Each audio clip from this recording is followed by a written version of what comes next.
నేను ఒకప్పుడు పెద్ద రైటర్ని, మీకు తెలుసు, 100 సినిమాలు రాశా. ఇప్పుడు మళ్ళీ కూడా ఒక కథ రాద్దాం అనుకొని మంచి కథ చెప్తాను. ఒక ప్రేమ కథ నా దగ్గర ఉంది.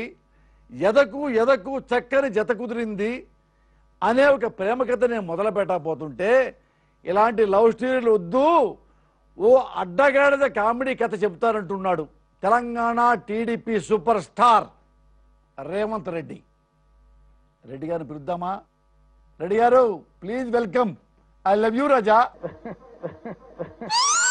రేవంత్ రాజా మిత్రమా, ఇక మొదలు పెట్టు. అనగనగా ఒక స్టోరీ. ఒక ఊర్లో గాడిద, ఆ గాడిద మీద రజకుడి గాడిద, దాని మీద దుప్పటేస్తే దాని మీద రాముడి బొమ్మ ఉన్నది.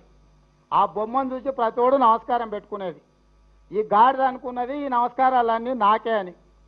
ఓ రోజు ఎక్కడనో పోయి దొంగ చేలో చేను మేస్తుంటే చేనులో చెట్టుకు తట్టుకొని ఆ బొంత తొలగిపోయింది.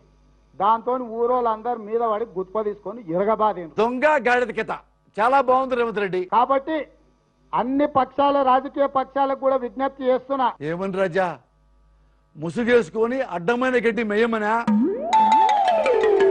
వద్దు రేవంత్ రాజా, ఇక్కడ మేయటానికి ఏమీ లేదు రాజా. అందరూ మేసి మేసి మేసి పారుకారు. ఎప్పటికైనా ముసుగు నేతల్ని బేతకు బ్రేక్ లేయండి రాజా. ఈరోజు కాంగ్రెస్ పరిస్థితి చూస్తే కూడా కొండ చిలువ గుర్తొస్తుంది, అనకొండ లాంటిది. రేవంత్ రెడ్డి, అనకొండ ఒకప్పుడు కాంగ్రెస్ రాజా, పాపం ఇప్పుడు ఆ పార్టీ పిల్ల పాములాగా మారిపోయింది. ఇంకో పోలిక ఏమైనా ఉంటే చెప్పు. నిండా మింగితే కదలకుట అవుతుంది కొండ చిలువ. దానికంటే కదలకుట మెదలకుట మింగింది అనుకో, కదలలేని పరిస్థితి. ఈ 10 సంవత్సరాలు మింగిన దెబ్బకు కాంగ్రెస్ పార్టీ కూడా కదలలేని పరిస్థితులు ఉన్నది. అంటే వాళ్ళు 10 ఏళ్ళు అధికారంలో ఉండి కదలలేకుండా ఉంటే, నువ్వు 10 ఏళ్ళు ప్రతిపక్షంలో ఉండి నాలాగే స్లిమ్ గా ఉన్నావా? ఎంత తిన్నా మరీ కదలలేకుండా ఎందుకుంటారులే రాజా. ఎందుకంటే నెమరు వేసుకుంటున్నారు అరగించుకోవడానికి. రాజా, ఎప్పుడో తిన్నది ఇప్పటిదాకా ఎందుకుంటది ఎరగకుండా? ఎప్పుడో అరిగిపోయి బ్రావ్ అని తెలిసి పారేసి ఉంటారు, మొత్తం షెడ్ వేసుకొని ఉంటారు. నీకు దొరుకుతారా అమ్మా? ఇది తెలంగాణ ప్రజల ఆస్తి, తెలుగుదేశం పార్టీ ఆస్తి అని వాళ్ళకి ఏమని అనుకుంటున్నాం. మరి మీరేమనుకుంటున్నారు బాస్? మీరు కూడా వాళ్ళలాగే మీ ఆస్తి అనుకోవడం లేదు కదా? మా బాధ్యత, బాధ్యత మేము మా ఆస్తి అనుకోనే తెలంగాణ ప్రజల ఆస్తులను కాపాడాలనుకుంటున్నాం. కాపాడే వరకే అయితే ఓకే రాజా. మా ఆస్తి మేము అమ్ముకుంటాం అంటేనే తేడా వస్తుంది. కానీ కాంగ్రెస్ పార్టీ ఎందుకో మరి కళ్ళు మూసుకొని నిద్ర పోతుంది. నిద్ర పోయినట్టు నటిస్తుందా, నిద్ర పోతుందో నాకు అర్థమైతే లేదు. మరి మింగింది అరగక అట్లా ఆయాసపడుతురో తెలియదు. కానీ రాజా, 10 ఏళ్ళు అధికారంలో ఉండి ఉండి అలసిపోయి ఉంటారు రాజా. ఇప్పటికైనా వాళ్ళని కాసేపు రెస్ట్ తీసుకుని వదిలే. ఇప్పటికైనా కాంగ్రెస్ వాళ్ళు కూడా కదలాల్సిన అవసరం ఉన్నది. ఏమయ్యా, కందకు లేని దురదగా కత్తిపేటకెందుకు? చిత్తుగా ఓడిపోయిన కాంగ్రెస్ వాళ్ళకి లేని బాధ నీకెందుకు? ప్రతిదానికి కాలం వస్తుంది. శిశుపాలుడికి కూడా తప్పలేదు 100 చేసే వరకు.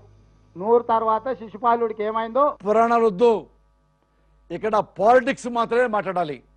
నీకు భారతం భాగవతం చెప్పాలని ఉబరాటంగా ఉంటే చెప్పు, మా భక్తి టీవీకి పంపిస్తా. అక్కడ నువ్వు రెచ్చిపోయి అన్ని రకాల పురాణాలు చెప్పుకోవచ్చు. 2003లో ఎస్, చంద్రబాబు నాయుడు గారు ఏ జీవో అయితే ఇచ్చిండ్రో రాజా, పురాణాలు వద్దన్నానని చెప్పి చరిత్ర తవ్వుతున్నావా? నిన్న మొన్న ఇచ్చిన జీవోలే ఎవరు గుర్తుండవు. ఎప్పుడో 2003 సంగతి ఇప్పుడు ఎందుకయ్యా? ఏమైనా లేటెస్ట్ విషయాలంటే చెప్పు రాజా. 100 రోజులైందా 120 రోజులైందా కాదు, ఎప్పుడొచ్చావన్నది కాదన్నయ్యా, పని చేశామా లేదా అది డైలాగ్. ఈ పోకిరి డైలాగ్ చాలా విన్నామయ్యా. ఇంతకు నువ్వేం చేశావో చెప్పు, అది చెప్పు. ఇప్పటికైనా పత్రికలు ప్రసార సాధనాలు మిగతా పక్షాలన్నీ కూడా కలిసి రావాలి.